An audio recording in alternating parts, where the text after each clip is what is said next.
Entonces, ¿cómo se presentan los compuestos covalentes?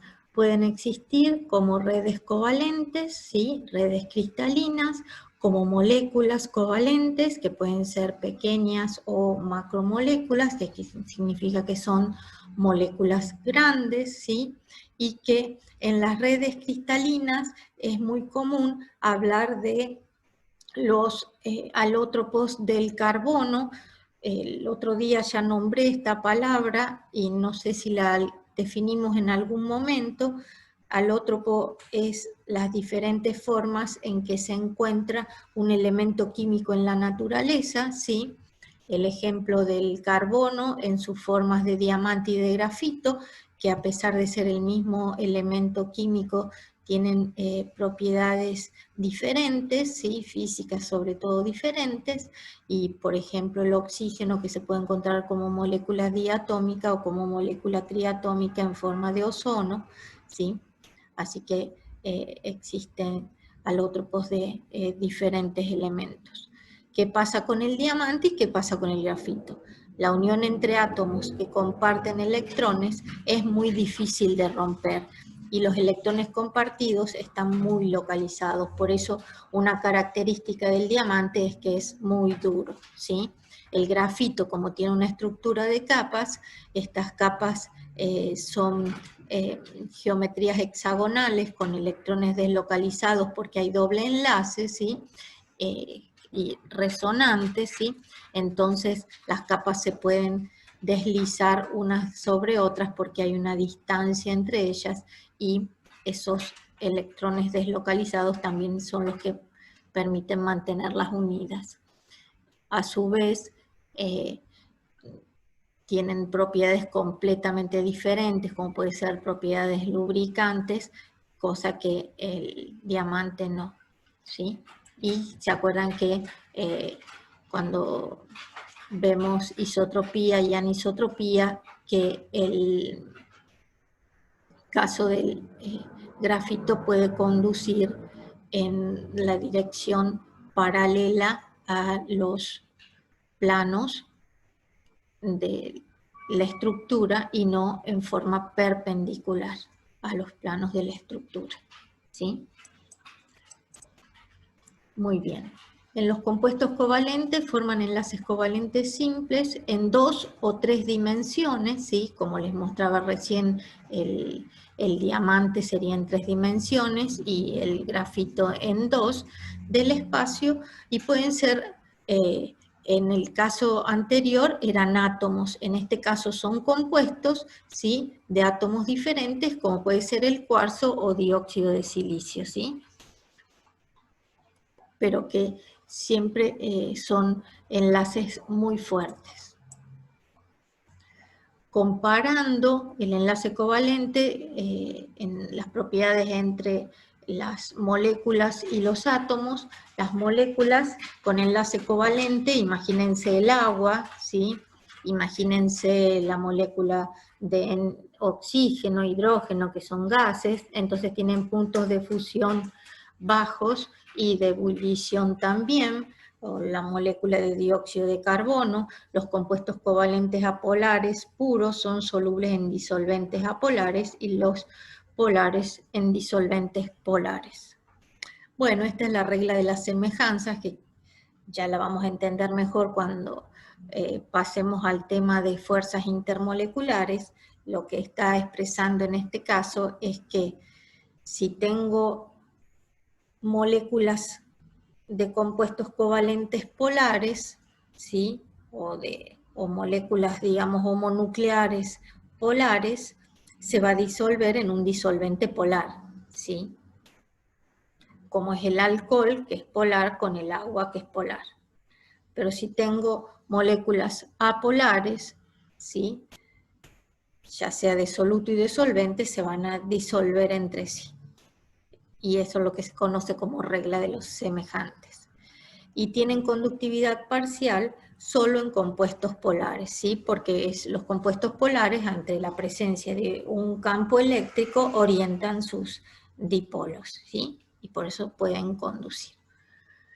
En cambio, los átomos, siempre vuelvo al ejemplo del diamante, ¿sí?, o del grafito, tienen puntos de ebullición y de fusión muy elevados, son insolubles en todos los disolventes y son no conductores. El grafito, y aquí está la aclaración que yo les decía, sí presenta conductividad por la deslocalización de los electrones del doble enlace. No sé si se ubican en resonancia, tienen la forma hexagonal del grafito, tengo enlaces dobles alternados, esos son electrones que están en orbitales pi por encima y debajo de los planos, ¿sí? Orbitales pi por encima y por debajo de los planos que contienen pares de electrones, ¿sí? Son electrones deslocalizados y entonces son los que pueden conducir.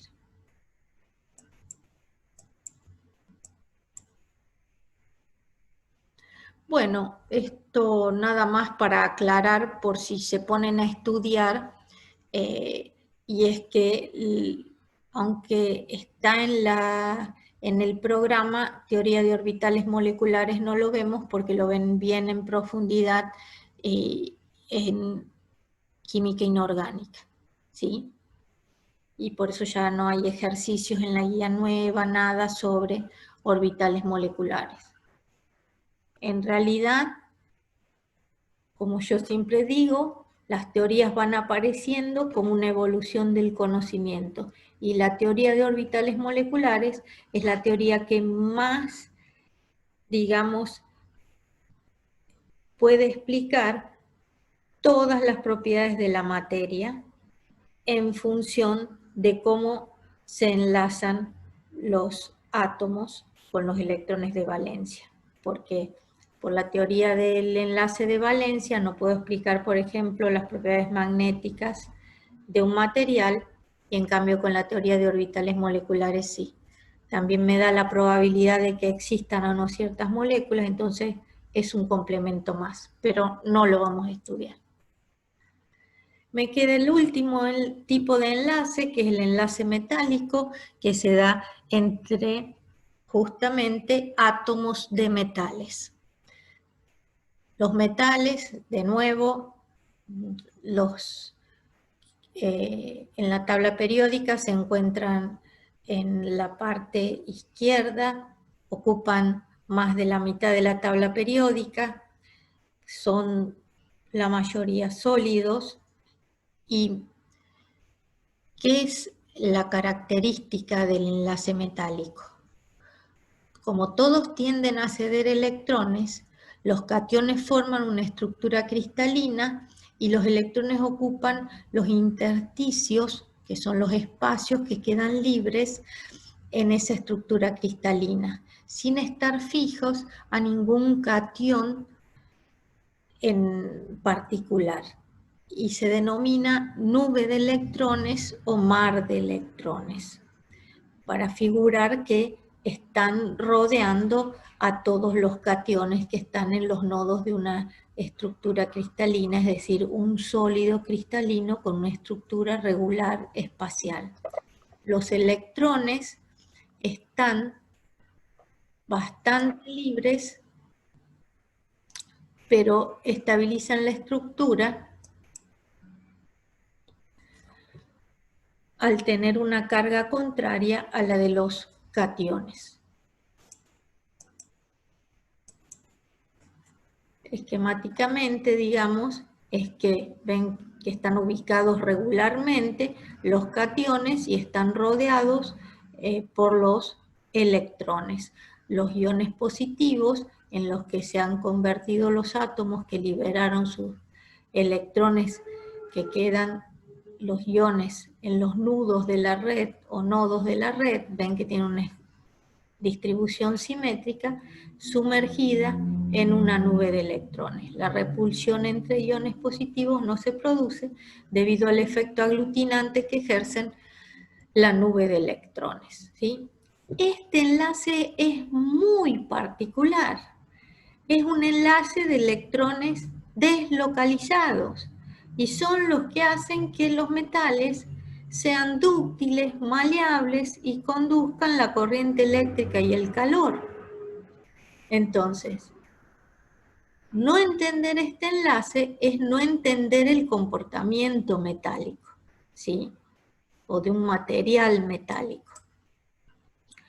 Como les decía, se ubican tridimensionalmente de diferentes modos, pero siempre regulares, y por eso les va mostrando aluminio, cobre, oro, iridio, cadmio, magnesio, sodio, vanadio, bario, ¿sí? Cómo se ubican tridimensionalmente estos sólidos, ¿sí? Y presentan propiedades características del enlace, que son puntos de fusión y ebullición variados, pero suelen ser altos, son muy solubles en estado fundido en otros metales para formar aleaciones, muy buenos conductores en estado sólido y dúctiles y maleables, pero no frágiles, lo que hace que se vayan deformando y se puedan formar láminas, ¿sí? Como esa lámina de oro que usaba Rutherford en sus experiencias, o cables como un cable, digamos, un hilo, ¿sí? De cobre que se usa para conducir, ¿sí? Bueno, con esto terminamos enlace. Yo quise hacer un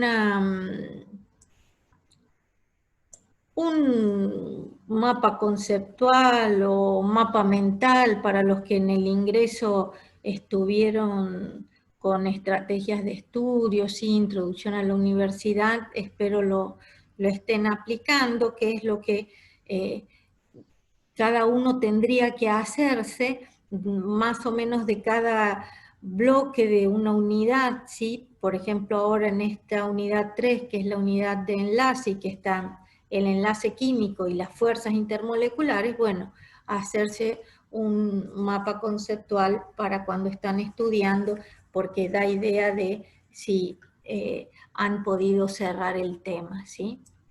Bueno, los tipos de enlaces sabemos que son iónicos, covalentes y metálicos, ¿sí? Que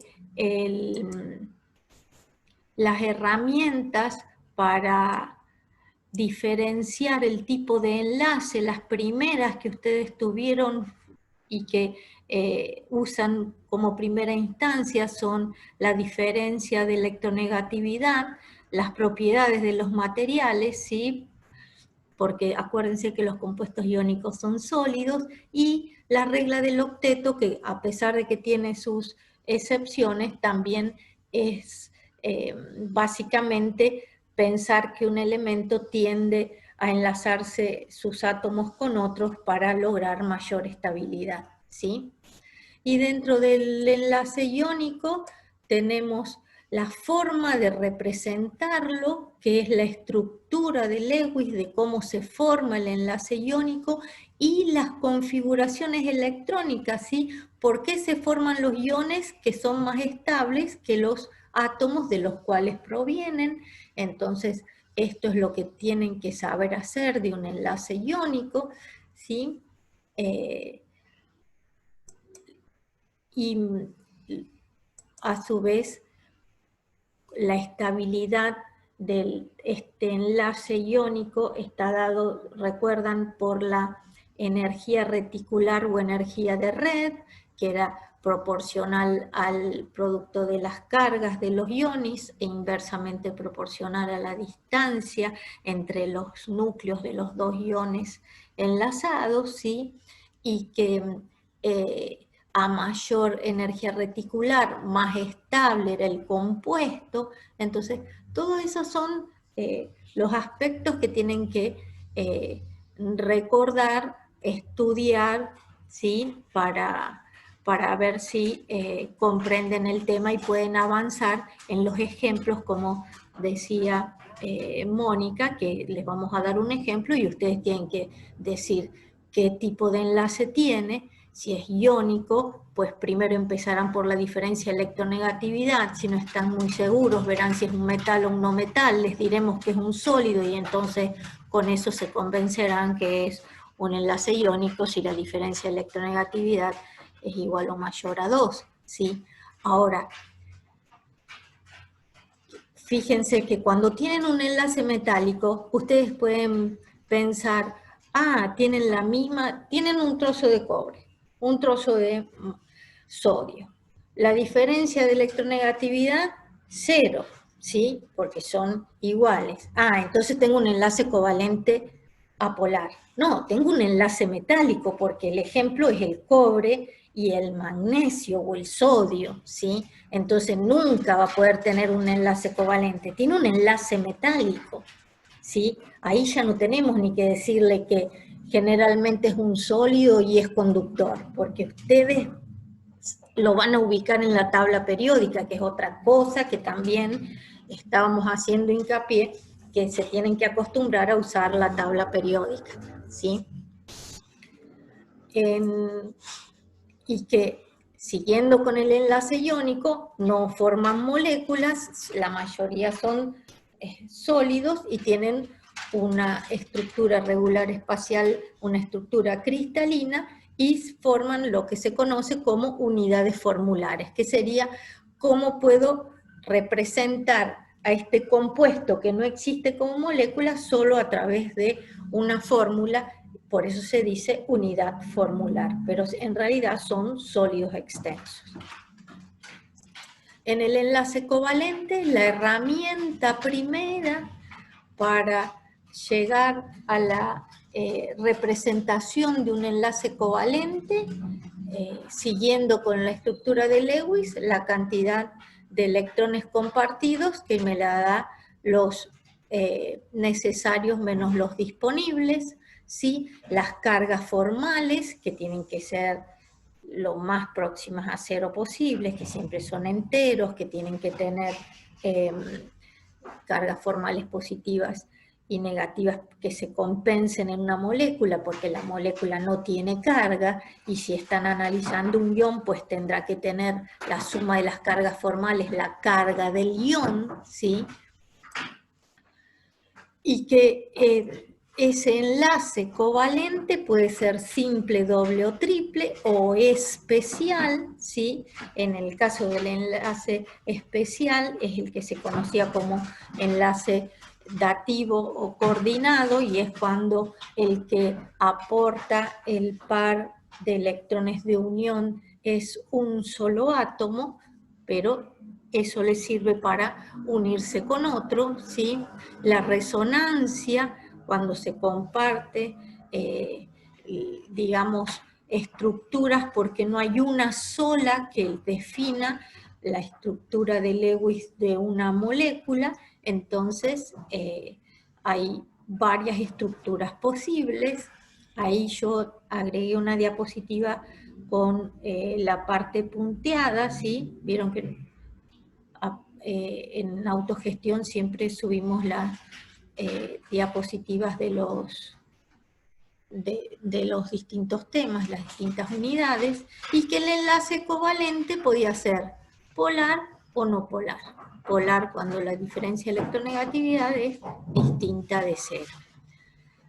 ¿Para qué me servía también todo este análisis? Para hacer un análisis particular de las longitud de enlace, ¿sí? Y a medida que el enlace es múltiple, la longitud es menor. Por ejemplo, el enlace triple tiene menor longitud que el enlace doble, y que el enlace simple. Pero son inversamente proporcionales en cuanto a la energía. ¿Por qué? Porque a menor longitud de enlace, mayor energía de enlace. Mayor energía tengo que aportar a ese enlace para separar los átomos que se han unido. Y entonces la energía de enlace aumenta a medida que aumenta la multiplicidad del enlace. Pero son muy importantes en el enlace covalente, no solo analizar qué pasa entre dos átomos dentro de la molécula, o cada dos átomos que se enlazan dentro de una molécula, sino también la molécula en sí misma. Y esa molécula tiene una distribución espacial de los átomos, que es la geometría, y una polaridad también. Los conceptos en cuanto a la geometría aparecen el ángulo de enlace y en la polaridad a través del momento dipolar. Si es igual a 0, la molécula es apolar, y si es distinto de 0, la molécula es polar, y lo que dijimos es que nosotros no lo calculamos, sino que hacemos un análisis cualitativo de la composición de los vectores para definir si la molécula es o no polar. Todo esto dentro de ¿qué? De la teoría de repulsión de los pares electrónicos de la capa de valencia. Para apoyar la geometría y la polaridad de la molécula, entonces, mediante la teoría del enlace de valencia, se analiza qué ocurre con las zonas donde se encuentran los pares de electrones enlazantes y no enlazantes, que serían los enlaces sigma, producidos por solapamiento frontal de orbitales S, P, o los 2p, o un orbital atómico y un orbital híbrido, siempre formando un enlace sigma, y los enlaces múltiples, que es por superposición lateral de orbitales p que no han hibridado. Los enlaces que logra formar el átomo central en una molécula son todos iguales, tienen todos la misma longitud, y como provienen, según la configuración electrónica, de orbitales diferentes, surgen los orbitales híbridos, que serían orbitales iguales, zonas de probabilidad iguales, que de menor energía, que permiten que el átomo central establezca enlaces iguales con otros átomos, o que aloje a pares de electrones no compartidos o no enlazados en esos orbitales híbridos. Bien, de esta manera tenemos los compuestos covalentes, ¿sí? O las sustancias con enlace covalente, que sería cuando hablo de sustancias que no son compuestos como el hidrógeno, el oxígeno, que pueden ser sólidos como el dióxido de silicio, líquidos como el agua, ¿sí?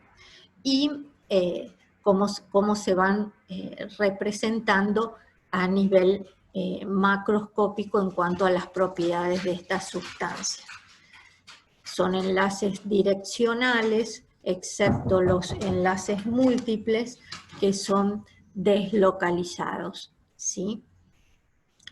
Y finalmente, el enlace metálico, cationes en los nodos de una red cristalina, porque los metales son en su mayoría sólidos, con los electrones deslocalizados, formando una nube entre esos cationes, manteniéndolos unidos y dándole las propiedades de enlaces metálicos, que son conductores, ¿sí? Bueno.